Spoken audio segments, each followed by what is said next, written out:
ребята, я не знаю, кто это выдержит. Мы с Жоркой вышли гулять, все тает.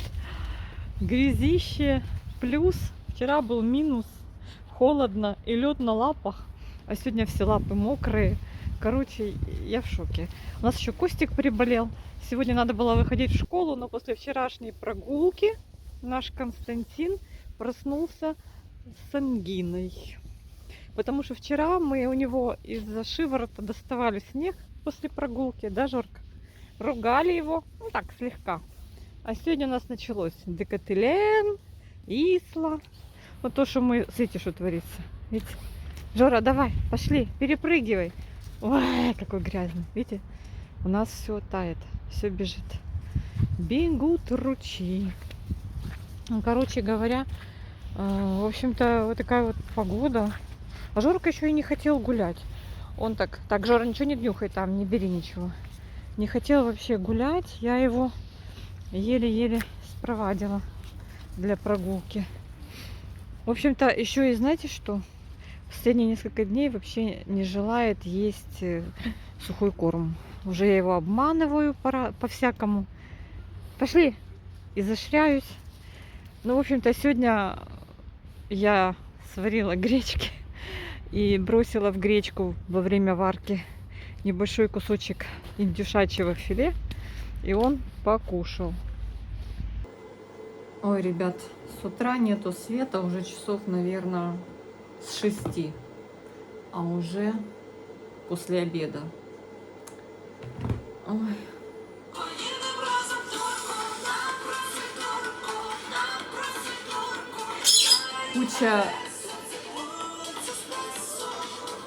Куча посуды. Не хочу холодной водой мыть.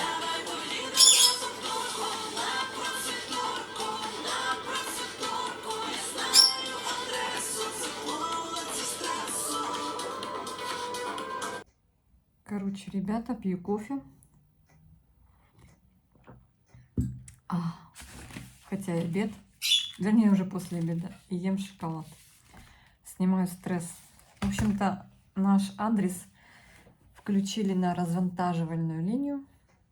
И у нас свет теперь будет только ночью. Ну, посмотрим. Ну да, уже 16:00, света нет с 6 утра. Жильцы звонят оператору, и вот такая информация, что мы теперь за счет нас развантаживают линию. Вообще всю ситуацию развантаживают. Бо мы электродом, и мы сильно много потребляем. Так вот. Девочки, я ждала. Ну, света ждать незачем сегодня, я так понимаю. Потому что эта вся история у нас ночью появится. Как нас предупредили и обрадовали. Так что я решила сегодня делать макарошки по-флотски. Сейчас я на этой несчастной, но спасающей меня конфорке протушу фарш. У меня свиной. Не люблю свиной фарш, но он у меня был. С луком и с чесноком. Сейчас специи насыплю, подсолю под крышечку. Потом сварю, потом уберу. Неудобно на одной конфорке. Сварю отдельно спиральки вот эти вот. И потом это все соединю. И ужин будет для всех готов. Ну, как-то так. Кстати, на огне как-то быстрее готовится, чем на вот плите. Плитку я всегда убираю после готовки вообще с плиты. Потому что я всегда боюсь, мало ли что, здесь баллончик, вдруг дадут свет, и вдруг там что-то включится, и еще бабахнет. Я этого очень боюсь. И пока тут куховарю, попалось видео в ТикТоке, слушала сейчас. Девочка-одесситка, но живет в Германии с ребенком. Уже много раз пыталась вернуться в Одессу. Возвращалась. Немножко поживет и опять уезжает. Не нравится ей обстановка. Не нравится ей, что все стали какие-то злые, что цены растут, что стало здесь тяжело, нет света. В общем, она призывает всех, кто уехал и ностальгирует, и, и кто планирует, кто грустит, и кто вынашивает план вернуться, она не советует. Она много раз делала такую попытку, но сказала, что здесь невозможно жить. Знаете, я ничего не могу сказать, девочки, потому что я никуда не выезжала и живу здесь с семьей, как и все наши родственники, с первых дней войны. Ну, то есть постоянно. Один раз я там выехала как турист на 4 дня в Германию. Еще не поняла. Проветрились и заехали обратно. Наверное, у нас уже просто такая выработалась к этим всем условиям адаптационная привычка. То есть мы умеем адаптироваться. А люди, которые приезжают и пытаются жить в таком ритме, да, они не могут. Они не могут. Поэтому опять уезжают. Она говорит, обстрелы.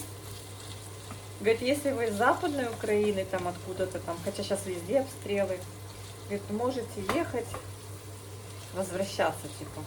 А если вы вот, как она, из Одессы, тем более, если это Запорожье, какой-то прифронтовой регион. А вы знаете, ведь Одесса ведь тоже, получается, можно сказать, прифронтовой регион.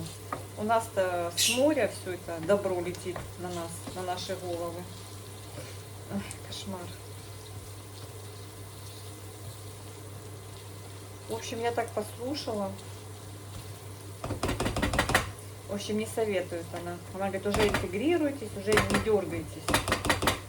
Не дергайтесь. А я даже не знаю, что сказать.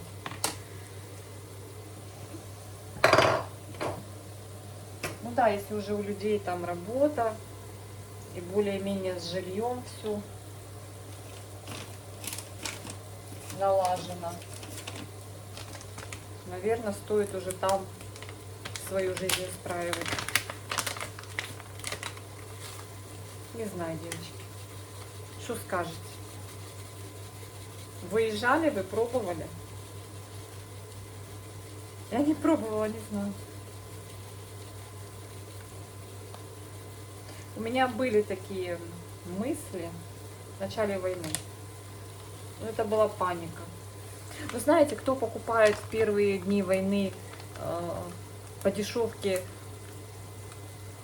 в Комфе набор сковородок и кастрюль, тот, наверное, не планирует уезжать. Это я.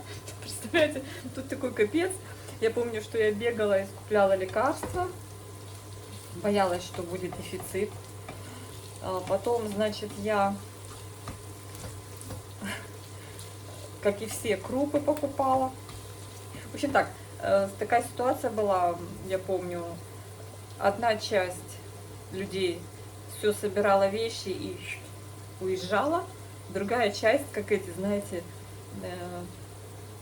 скупали воду, продукты, баррикадировались у себя в своих домах и квартирах с запасом еды, воды, жизненно всяких необходимых штук. И это вот. Я не знаю, на что мы... Ну, в общем, мы вот остались. Я помню эти пустые улицы. Боже. Идешь, машин нет на дороге. Вечером света в окнах нет. Вот это меня напрягало. Как только наступал вечер, и ты в окнах свет не видишь. Ну, мало света, то есть люди повыезжали. Кто куда? На Западную, кто куда. Ужас. Честно скажу, мы смотрели на Николаев.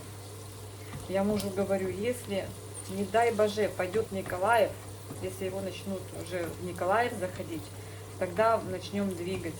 Только в какую сторону, не знаю. Даже вот мысли не было. Ну, естественно, чтобы с семьей остаться вместе, думаю, по территории Украины. Мне муж говорил, давай я тебя отвезу к границе, и ты с младшим сыном поедешь в Европу. Я говорю, нет, ты что, говорю, смеешься? И я помню мою радость, когда я встречала через год, через полтора своих знакомых, которые вот выехали и которые вернулись. Это просто такие обнимашки, такое счастье. Да. И помню, как начали появляться на наших улицах мамы с колясками. Вот знаете, вот исчезли беременные, мамы с колясками, мало. Ну, они не то, что там прям совсем исчезли, но их стало очень мало. Это очень жутко, очень жутко. Люди, конечно, продолжают выезжать, уже осознанно, выбирая себе там программу, выбирая страну, имея уже каких-то там знакомых, которые уже обустроились. То есть уже не едут так вот в пустоту. Знаете, я помню, в мае месяце, в первый год войны, я встретила свою знакомую, которая с 2 детьми выезжала в Польшу. Причем она попала, как она рассказывает, в этот вот какой-то пик, когда просто были поезда забиты, когда вот так вот люди в купе там по 15 человек набивалось, они там еле доехали, еле добрались до той Польши, и она мне рассказывает, говорит, выходим на перрон в Польше уже, и говорит, а там просто, говорит, ты не представляешь, стоит море детских колясок. Она прям рассказывала, прям слезы текли, море детских колясок. То есть вот специально для мам с детьми поляки попритаскивали все, что надо. Говорит, тебя и покормят, все. Поляки очень хорошо встречали. Первые дни. Ну и, короче говоря, она говорит, вот бери прям с ребенком, ну, мама с ребенком, ну, с детьми, они, конечно же, с маленькими, они же не брали с собой коляски. Только необходимо. Она говорит, вот тебе памперсы, вот тебе все, салфетки, все. Чай, кофе, детское питание, все. Ну, она пожила у брата своего. Брат уже давно уехал с семьей. Еще до войны задолго. Уже там, по-моему, даже жена у него полька. Да, по-моему, жена полька. И она приехала с 2 детьми к ним, пожила у них. Ну, вы же понимаете, что, ну, как, ты там как лишний человек. И она развернулась и приехала обратно в Одессу. Да. В марте уехала, в мае приехала обратно. Короче, она сказала, не-не-не, до дому, до хаты. Думала, что я готова, но нет. Первое, с чем я столкнулась, это не с ценами. Первое, с чем я столкнулась, это с тем, что я не могу нормально, спокойно жить, спокойно спать. Почему? Потому что я постоянно несу ответственность за своего маленького ребенка, который нормально не спит, потому что я переношу ее из комнаты в коридор, из коридора в подвал. У нас панелька, 5-этажка, поэтому как бы паркингов у нас нет, да и паркинг не всегда спасает. Потому что не всегда мы находимся дома, когда происходит то или иное событие. Да, я говорю про тревоги, шахеды и так далее и тому подобное. Тревога может застать вас просто везде. В магазине, на базаре, на работе, в детском саду, в школе и так далее и тому подобное. Сможете ли вы морально это пережить?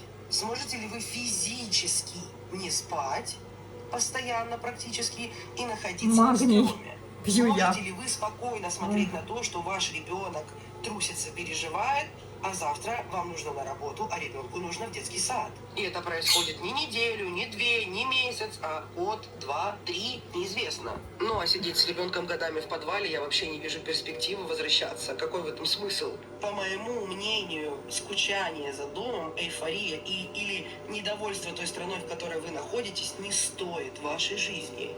Да и сами подумайте, вы взрослый человек, вы решаете за себя. Но ваш ребенок не может решить за себя, он решает так, как решает его родитель. Как вы будете чувствовать себя в случае, если, не дай бог, с ребенком что-то случится? Как вы будете чувствовать себя, если ваш ребенок находится далеко от вас и начинается тревога? Как вы О, будете чувствовать это себя, самое если вы ужасное. знаете, что вы не спали недели, и что вы не спали, не ели, и ребенок в шоке, все в шоке, а надо идти на работу.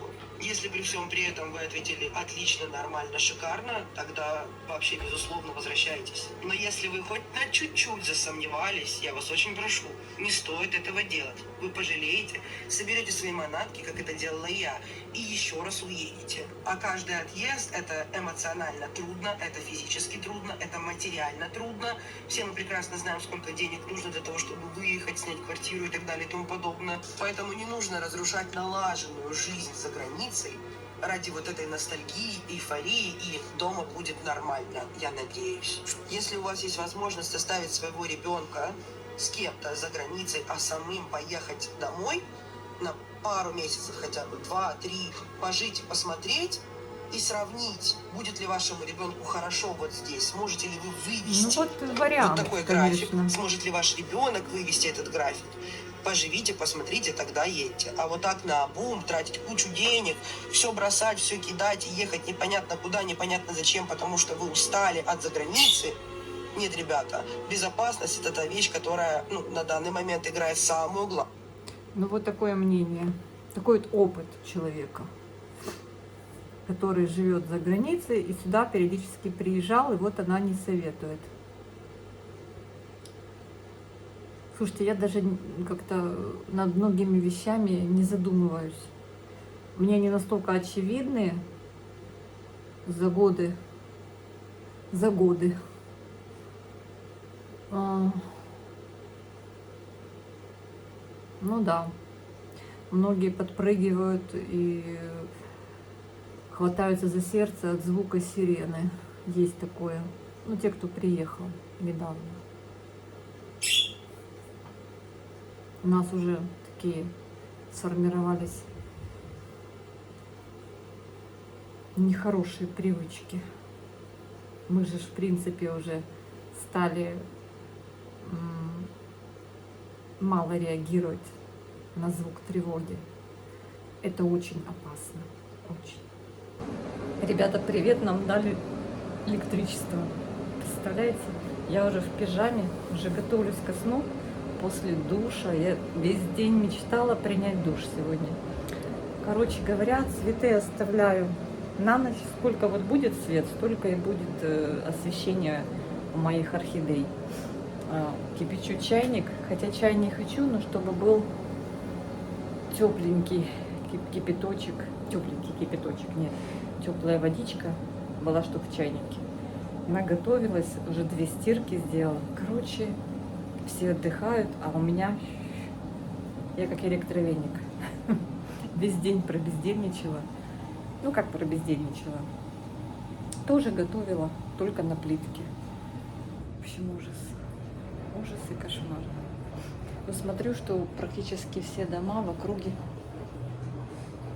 подключили. Не только за себя переживаем, но и за соседей, ребят. Так, все, иду за кремчиком. Буду увлажнять кожу, потому что после душа прям лицо стянуло. Ужас. Ужас и кошмар. А вам спокойной ночи и всего самого-самого наилучшего. До завтра. Мирной нам всем ночи. Чтоб вот легли спать и спали крепко до самого утра, девчонки. Девчонки и мальчишки. Девочки, вы блинов напекли? Мужчина спрашивает. Сидит, говорит, она в своем ТикТоке. Вообще-то масленица. Девочки, начинаю делать блинчики, пока есть свет. Надеюсь, что я успею. Очень надеюсь. Ну, он так аппетитно ест, мне тоже очень-очень захотелось. Расскажите, на этой неделе у вас получилось напечь блинов? Я хочу именно сладких. Я покупала блины с курочкой. Мы покушали. Но сейчас я очень хочу немножечко таких сладеньких. По обычному рецепту. У меня молочко, яичко, ванилинчик, сейчас мука, заведу. И если пока успею, ну потом, если что, на газу, на плиточке, но блинчиков надо испечь. И чаечек попить. Так что еще сегодня и завтра Масленица, а в понедельник уже начинается Великий пост. Девочки, обязательно щепотка соли.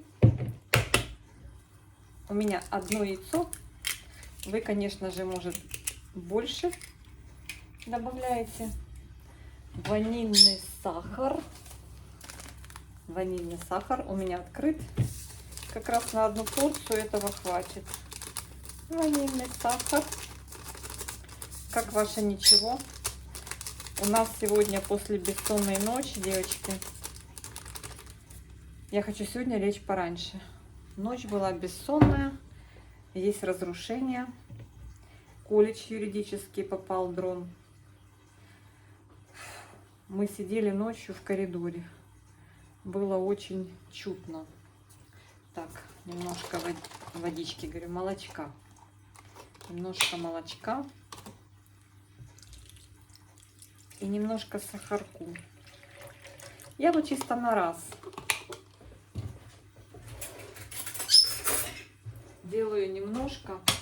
О, у меня есть венчик. Сейчас добавлю сахара. Буквально вот столовую ложку. Не полную столовую ложку.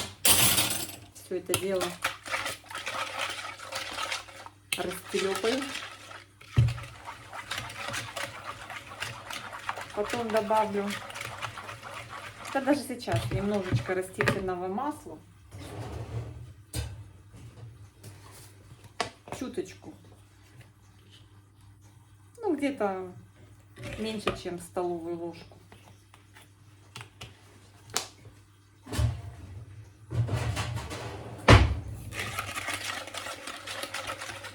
Я знаю, девочки делают там вообще по такому рецепту классному, там и сметанку добавляют. Но я хочу таких, знаете, легеньких. Молочко, яичко, сахару. Надо попить чай. Мы сегодня делали базар. Купили немного мяска, купили соленостей.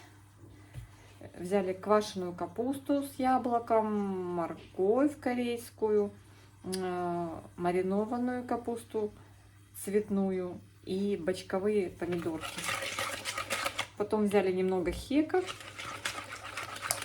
По-моему, хек свежемороженый по 200 гривен. Селедочки я взяла. Одну такую хорошую, плотную селедочку. В общем, у нас сегодня был такой марш-бросок в сторону базара. Много людей. Выходные. Прохладно, девочки. Мы стояли, большая очередь была, как всегда, к нашему любимому продавцу за соленьями. Так, тут что-то осталось? Нет, ничего. И мы немножко даже подмерзли.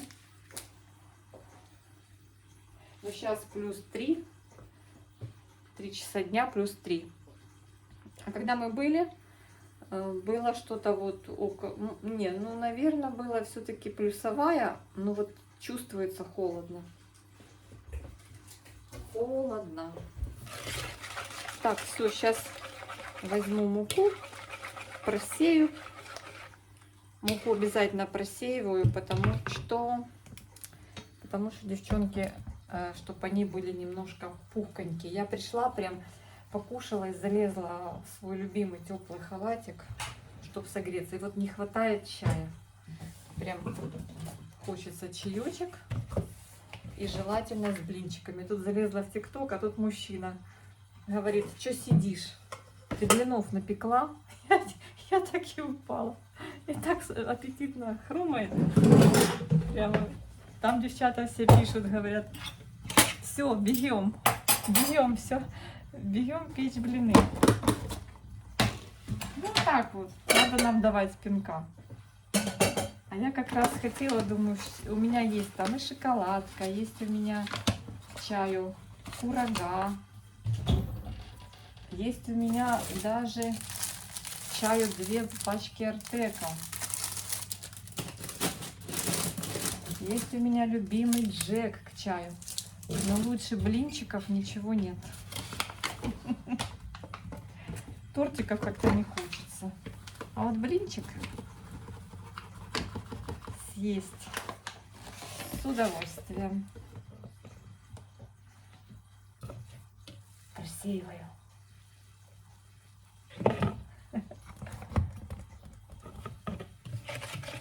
Девочки, смотрю, все. Таирова никак не включит свет. Девочки, кто с Таирова, всем поддержка, привет. Приезжайте к нам на поселок. У нас чуть-чуть лучше на сегодняшний день. Чуть-чуть. Тоже вчера света не было очень долго. Только вечером включили. Ой, я уже тоже подумала, что мы входим в фазу надолго без света. Но там, смотрю, ребята вообще, ребята, девчата, и без отопления, и без воды. Все-таки наш базовый уровень потребностей, он очень играет важную роль в нашей жизни. Кто бы там что ни говорил. Что-то одно забери, уже дискомфорт. А на почве этого уже нервный срыв. Девочки, я вот такую муку использую. Я делаю густое сначала, а потом я буду его просто разбавлять, еще молочка добавлять до нужной консистенции. Вот что я. Это я, конечно, разошлась. Сначала делаю прям такое, знаете, как густая сметана. Потом просто, именно вот так. Ну, вы знаете, девочки, чтобы не было комочков.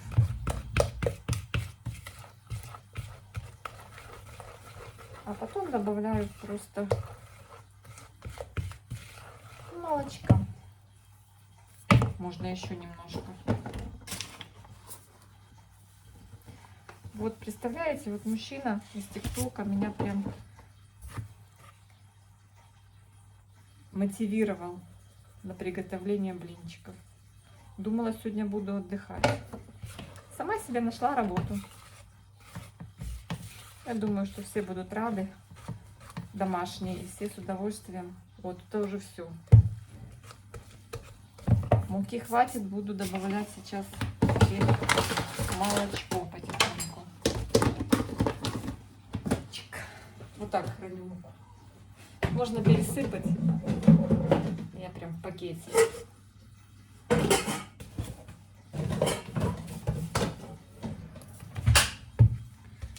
Почему-то блины все любят. Ой, это я прям перестаралась.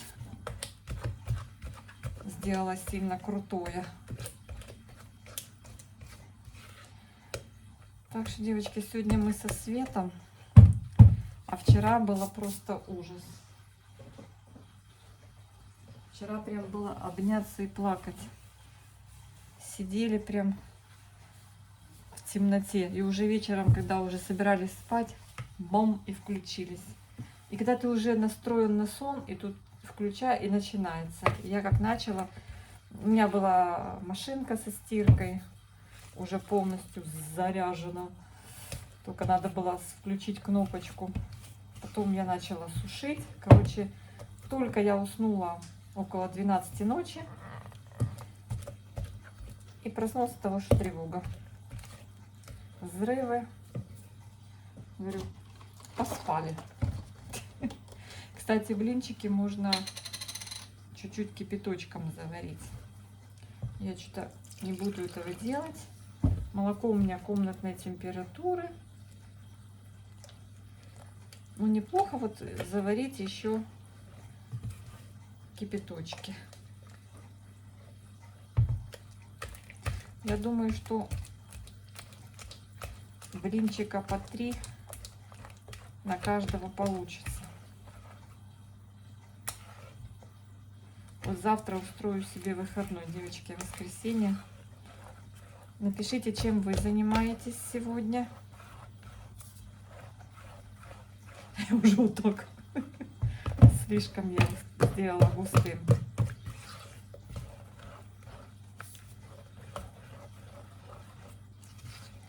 Конечно, на газу получаются они такие, как кружево.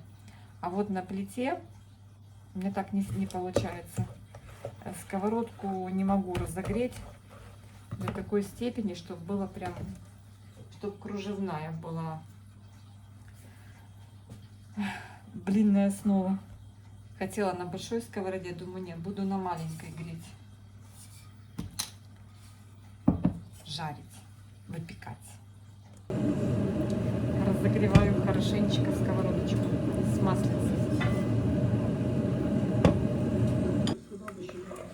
Нормально. Первый блин.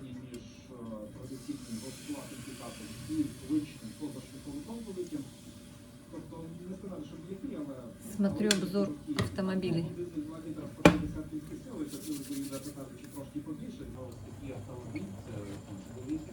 Первый. И маслом.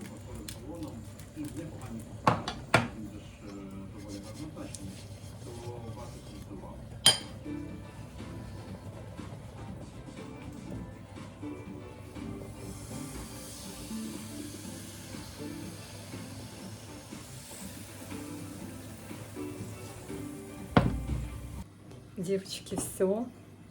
Блинчики готовы. С клубничным вареньем. Смачно. Никогда не знаешь, где окажешься вечером. Едем за город.